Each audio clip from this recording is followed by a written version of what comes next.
Hi hello ನಮಸ್ಕಾರ. ಇದು ನನ್ನ ಮೊದಲನೇ ವ್ಲಾಗ್. ನಾನು ಯೂಟ್ಯೂಬ್ ಸ್ಟಾರ್ಟ್ ಮಾಡಬೇಕು ಅಂತಲೇ ಅಂದ್ಕೊಂಡಿದ್ದೆ. ಇವಾಗ ಸಿಂಪಲ್ ರೆಸಿಪಿ ಸೊಪ್ಪಿನ ಪಲಾವಿಂದ ಸ್ಟಾರ್ಟ್ ಮಾಡ್ತಾಯಿದ್ದೀನಿ.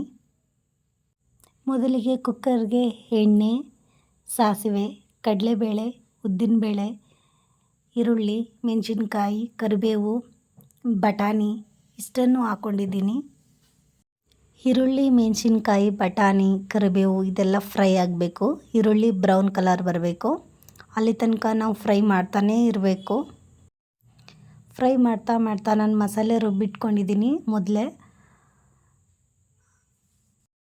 ಮಸಾಲೆಗೆ ನಾನು ಪುದೀನ, ಮೆಂತ್ಯ, ಕರಿಬೇವು, ಕೊತ್ತಂಬರಿ, ಚಕ್ಕೆ, ಲವಂಗ, ಜೀರಿಗೆ ಮೆಣಸಿನ್ಕಾಯಿ ಇದನ್ನೆಲ್ಲ ನಾನು ಫ್ರೈ ಮಾಡಿಟ್ಕೊಂಡು ಆನಂತರ ಮಿಕ್ಸಿಗೆ ಹಾಕಿ ರುಬ್ಬಿಟ್ಕೊಂಡಿದ್ದೀನಿ. ನೋಡ್ತಾ ಇರ್ಬೋದು. ನಾನು ಯಾವಾಗಲೂ ಅದನ್ನು ಒಂಥರ ಗಟ್ಟಿ ಮಾಡಲ್ಲ, ತೆಳುವಾಗೆ ಮಾಡ್ತೀನಿ. ತೆಳುವಾಗಿ ಮಾಡಿದರೆ ತುಂಬಾ ಚೆನ್ನಾಗಿ ಬರುತ್ತೆ. ಮಸಾಲೆನ ಈ ರೀತಿ ರುಬ್ಬಿಟ್ಕೊಂಡಿದ್ದೀನಿ. ನೋಡ್ತಾ ಇರ್ಬೋದು. ಈರುಳ್ಳಿ ಎಲ್ಲ ಬೇಯ್ತಾನೇ ಇದೆ. ಇವಾಗ ನಾನು ಮಸಾಲೆ ಹಾಕ್ತಾಯಿದ್ದೀನಿ. ಈ ಥರ ಒಗ್ಗರಣೆಗೆ ಮಸಾಲೆ ಹಾಕಿದ ನಂತರ ಅದನ್ನು ನಾವು ಫ್ರೈ ಮಾಡಬೇಕು. ಎರಡನ್ನೂ ಮಿಕ್ಸ್ ಮಾಡ್ತಾ ಅದು ಕುದಿಯೋ ತನಕ ಅದು ಕುದೀತಾ ಇದೆ. ನೋಡ್ತಾ ಇರ್ಬೋದು. 5 to 7 ಮಿನಿಟ್ಸಲ್ಲೆಲ್ಲ ಅದು ಕುದಿಯುತ್ತೆ. ಮಸಾಲೆ ಎಲ್ಲ ತುಂಬ ಚೆನ್ನಾಗಿ ಮಿಕ್ಸ್ ಆಗಿರುತ್ತಲ್ಲ, ಸೊ ಅದು ಕುದಿಯುತ್ತೆ. ನಾನು ಫಸ್ಟ್ ಟೈಮ್ ಈ ಥರ ವೀಡಿಯೋಸ್ ಮಾಡ್ತಾಯಿರೋದು. ಅದರಿಂದ ನನ್ನ ವಾಯ್ಸ್ ಅಲ್ಲಿ ಇಲ್ಲಿ ಏನಾದರೂ ಮಿಸ್ಟೇಕ್ ಆದರೆ ಏನೂ ಅಂದ್ಕೋಬೇಡಿ. ಟ್ರೈ ಮಾಡ್ತಾ ಇದ್ದೀನಿ ನಾನು ಲಾಗ್ ಸ್ಟಾರ್ಟ್ ಮಾಡೋಣ ಅಂತ. ಮಧ್ಯೆ ನನ್ನದು ಗ್ಯಾಪ್ ಆಗುತ್ತೆ ವಾಯ್ಸು. ನೆಕ್ಸ್ಟ್ ಟೈಮ್ ಇನ್ನೊಂದು ವೀಡಿಯೋ ಹಾಕ್ತಾ ಇರ್ತೀನಲ್ಲ, ಆವಾಗ ನನಗೂ ಗೊತ್ತಾಗುತ್ತೆ. ಇವಾಗ ನೋಡ್ತಾ ಇರ್ಬೋದು. ಅಲ್ಲಿಗೆ ನಾನು ರೈಸ್ ಹಾಕಿದ್ದೀನಿ.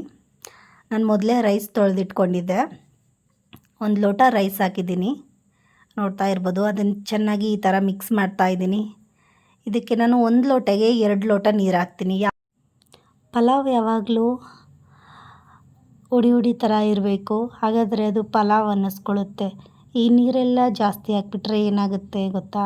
ರೈಸ್ಗೆಲ್ಲ ನೀರು ಜಾಸ್ತಿ ಆದಾಗ ರೈಸು ಒಂಥರ ಮುದ್ದೆ ಥರ ಫೀಲ್ ಆಗುತ್ತೆ. ಇವಾಗ ನೋಡ್ತಾ ಇರ್ಬೋದು. ನಾನು 1 ಲೋಟ ರೈಸ್ಗೆ 2 ಲೋಟ ನೀರು ಹಾಕಿದ್ದಕ್ಕೆ ಎಷ್ಟು ತುಂಬ ಚೆನ್ನಾಗಿ ಪಲಾವ್ ಬಂದಿದೆ ಅಂದರೆ ಸ್ಮೆಲ್ ತುಂಬಾ ಚೆನ್ನಾಗಿ ಬಂದಿದೆ.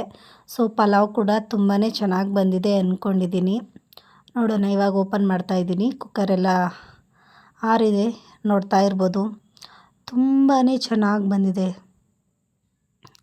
ಈ ಥರ ಹುಡಿಯಾಗಿರುತ್ತೆ. ನೀರು ಯಾವಾಗಲೂ ಅಳತೆಗೆ ತಕ್ಕಂತೆ ಹಾಕಬೇಕು. ಹಾಕಿದಾಗ ರೈಸ್ ನೋಡಿ ಈ ಥರ ಆಗುತ್ತೆ. ತುಂಬಾ ಚೆನ್ನಾಗಿ ಬಂದಿದೆ. ನೀವು ಅಷ್ಟೇ 1 ಲೋಟ ನೀರಿಗೆ 2 ಲೋಟ ನೀರು ಹಾಕಿ.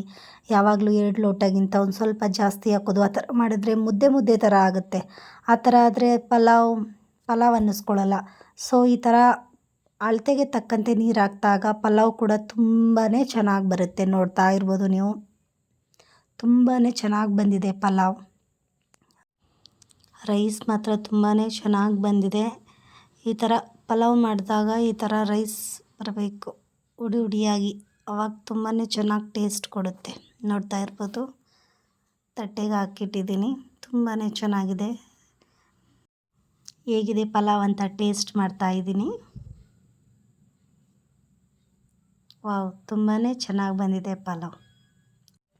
ಈ ಥರ ಪಲಾವ್ನ 15-20 ಮಿನಿಟ್ಸ್ ಒಳಗಡೆ ಎಲ್ಲ ಮಾಡಿಬಿಡ್ಬೋದು. ತರಕಾರಿ ಹಾಕು ಕೂಡ ಪಲಾವ್ ಮಾಡ್ಬೋದು. ಬಟ್ ನಾನು ಸೊಪ್ಪಿನ ಪಲಾವ್ ಮಾಡಿದ್ದೀನಿ. ಪುದೀನ ಹಾಕಿದ್ರೆ ತುಂಬಾ ಟೇಸ್ಟಿಯಾಗಿರುತ್ತೆ. ಇದೇ ಥರ ವೀಡಿಯೋಸ್ ಬೇಕು ಅಂದರೆ ಬೇಗ ಸಬ್ಸ್ಕ್ರೈಬ್ ಮಾಡ್ಕೊಳ್ಳಿ.